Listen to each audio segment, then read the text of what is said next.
आज हम कक्षा 10वीं विषय संस्कृत पाठ चतुर्थ के तृतीय भाग का अध्ययन करेंगे या समझने का प्रयास करेंगे। इस चतुर्थ पाठ में दो भाग हो गए हैं, उनसे आगे वाला जो भाग है उनका पहले हम इनमें शब्दार्थों को समझने का प्रयास करेंगे और शब्दार्थ जब याद कर लेंगे, समझ लेंगे, तो उसके बाद में हम अनुवाद जानने का प्रयास करेंगे।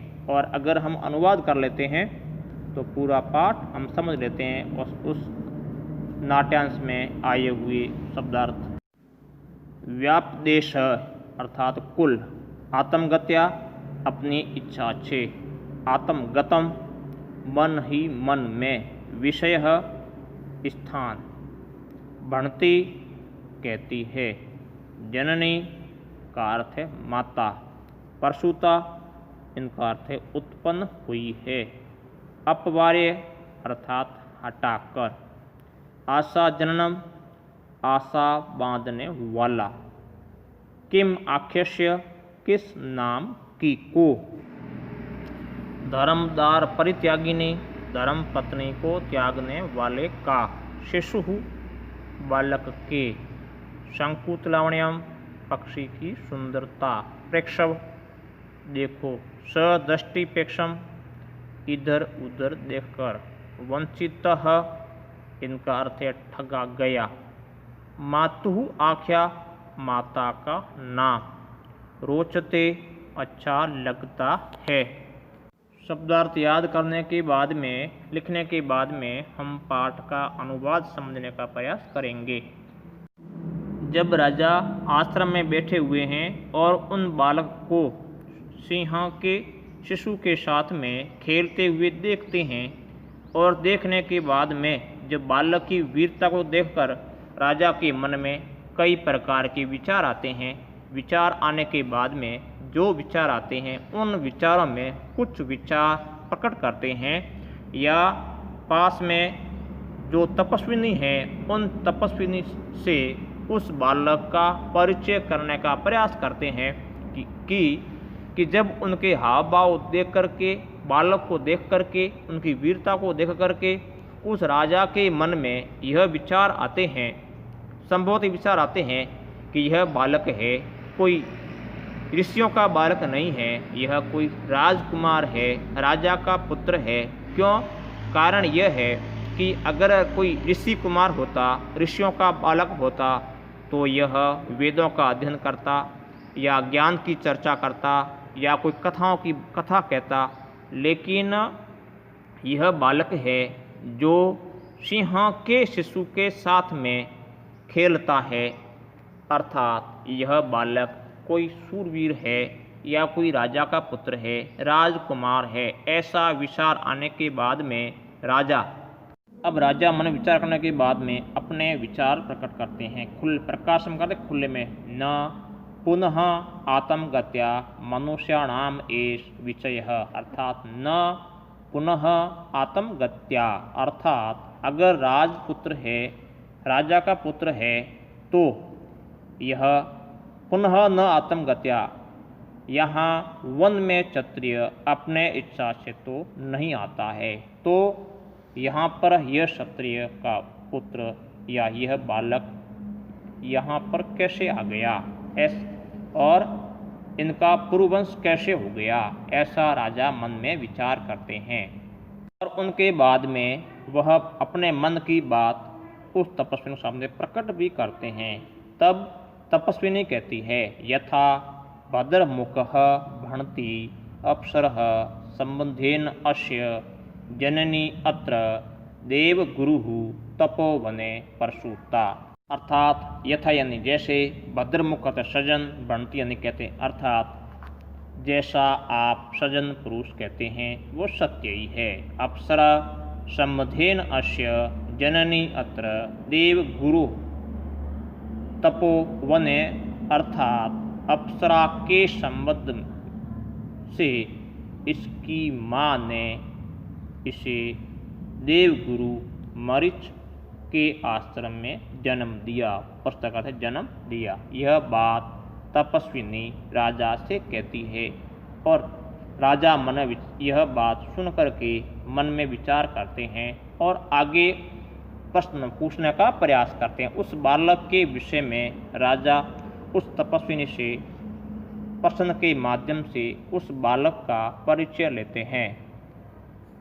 अर्थात और भी ऐसे अनेक राजा उन तपस्विनी से पूछते हैं कि बालक कौन है और कहाँ से आया है, और ताकि ऐसे प्रश्नों के उत्तर से उनको ऐसा जानने का प्रयास करते हैं कि बालक कौन है, क्योंकि उस राजा ने स्वयं ने ही अपनी पत्नी को जंगल में छोड़ा था। हो सकता है वह पुत्र मेरा ही नहीं है। इसके कारण, इस प्रश्न का उत्तर जानने के कारण या इस शंका का समाधान करने के कारण ही राजा है वह तपस्विनी से विभिन्न प्रकार के उस बालक के बारे में प्रश्न पूछते हैं और वह तपस्विनी उन राजा को उन बालक का परिचय देती है।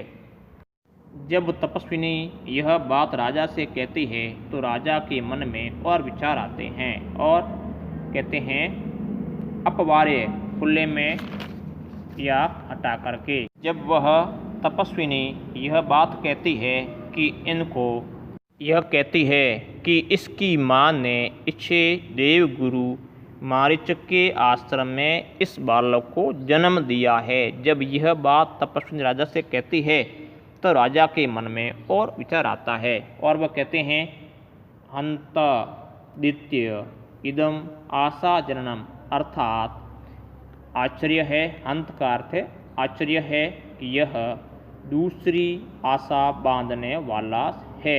प्रकाशम खुले में।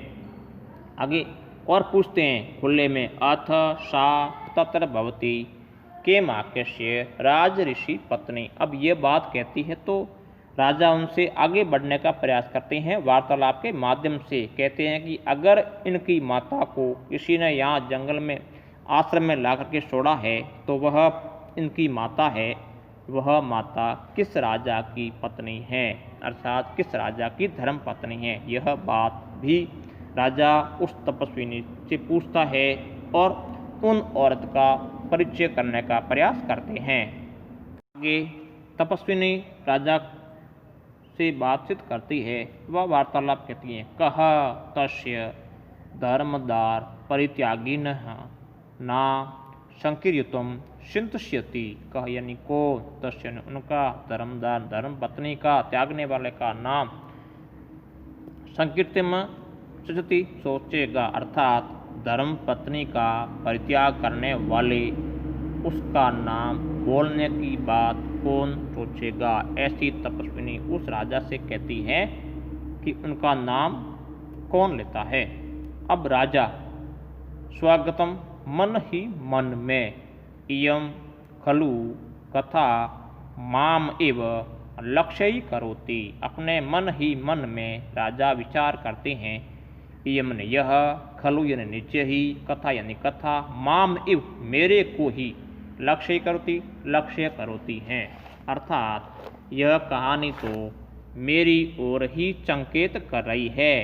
जो ये बात होती है वार्तालाप से उनको पता लगता है, चलता है, मन में आता है यह जो इस बालक के बारे में जो वार्तालाप चली, इस तपस्वी ने जो बात कही बालक के बारे में, वो तो बात ये पूरी कहानी मेरी ओर ही संकेत करती है।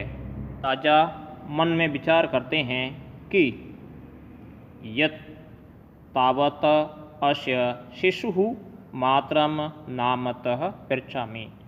तो इस बालक की माँ का नाम पूछता हूँ, अथवा अनार्य पर दारा व्यवहार, अथवा पराई स्त्री के बारे में नाम आदि पूछने का व्यवहार उचित नहीं है। राजा मन में विचार करते हैं। एक बार तो विचार आता है इस बालक के माता का नाम पूछता हूँ कि माता को कौन है, माता का नाम क्या है। हो सकता है कि वह जो माता का नाम जानने के बाद उसको मालूम पड़ जाता है कि यह हो सकता है कि बालक मेरा ही है। लेकिन एक बार पुनः विचार करते हैं कि पराई स्त्री के बारे में उनका ज़्यादा पूछताछ करना, छानबीन करना, परिचय करना अच्छा नहीं माना जाता है। उसके बाद में आगे जो तपस्विनी उस बालक से कहती हैं, प्रविश्य मृणम मयूर हस्ता, प्रविश्य यानी प्रवेश करती है, मृणम यानी मिट्टी का, मयूर यानी मोर, हस्ता यानी हाथ में मिट्टी का मोर लिए हुए वह तपस्विनी प्रवेश करती है और बालक से कहती है, क्या कहती हैं, सर्वदमन सर्वदमन सांकुतलवण्यम प्रक्षव, अर्थात पक्षी की सुंदरता को देखो। हाथ में मिट्टी का मोर लिया हुआ है और वो मोर बहुत ही सुंदर है और बालक से वो तपस्विनी कहती है कि सर्वदमन इस सुंदर बालक को देखो, ताकि वो बालक उस पक्षी की ओर या उस खिलौने की ओर देख करके उससे खेलने लग जाए और शेरनी के शिशु को छोड़ दे। इस कारण से वह तपस्विनी मिट्टी का खिलौना लाती है और उस बालक को देती है या देने का प्रयास करती है कि वह बालक मिट्टी का खिलौने से खेलना शुरू कर दे और सिंह के शिशु को छोड़ दे। अब वो कहती हैं कि मिट्टी की सुंदरता, शंकुतला, उनकी माता का नाम शंकुतला है, उनकी शंकुतला जब वो तपस्विनी बोलती है और वह बालक हैं, वह भ्रम करता है कि मेरी माता का नाम ले रही है शंकुतला, कि कहाँ है मेरी माता शंकुतला। दृष्टि फैलाते हुए कुत्र व मम माता, वह मेरी माता कहाँ है। शंकुतलावण्य के दो अर्थ है, एक तो शंकुतला औरत का नाम है जो महर्षि के आश्रम में छोड़ा है, और ये शंकुतला कहता है सुंदरता होता है। दोनों के समान नाम होने के कारण वह बालक भ्रमित होता है और कहता है कि वह मेरी माता कहाँ है। उभे दोनों ही नाम सादर्शेन वंचित मात्र वत्सल, नाम की समानता होने के कारण यह बालक धोखा खा गया। वंचित यानी धोखा खा गया है, ठगा गया है। अब दूसरी तपस्विनी द्वितीया वत्स पुत्र अयम मृतिक मयूर्यम रम्यतम पच्यति बाणितः 80। वह तपस्विनी दूसरी कहती हैं कि वत्स पुत्र की बेटा, इस मिट्टी के मोर की सुंदरता को देख ऐसा कहा गया है, न कि शंकुतला कहा गया है। हे बेटा, हे बालक, हे पुत्र, इसमें यह बात कही गई है कि इस मिट्टी के मोर की सुंदरता को देखो, ये कहा गया, न कि अब वह तपस्विनी ऐसा कहती है कि यह शंकुतला नहीं है, मोर की सुंदरता के बारे में कहा गया है। जब शंकुतला नाम सुनता है राजा तो अपने मन में विचार करते हैं कि यह बालक अपनी माँ का नाम शंकुतला है, तो वो शंकुतला कौन है और किस राजा की वह धर्म पत्नी है। राजा आत्मगतम मन ही मन में, किम वा शंकुतला अस्ति अस्य मातु आज्ञा, वह शंकुतला अर्थात क्या इसकी माँ का नाम शंकुतला है।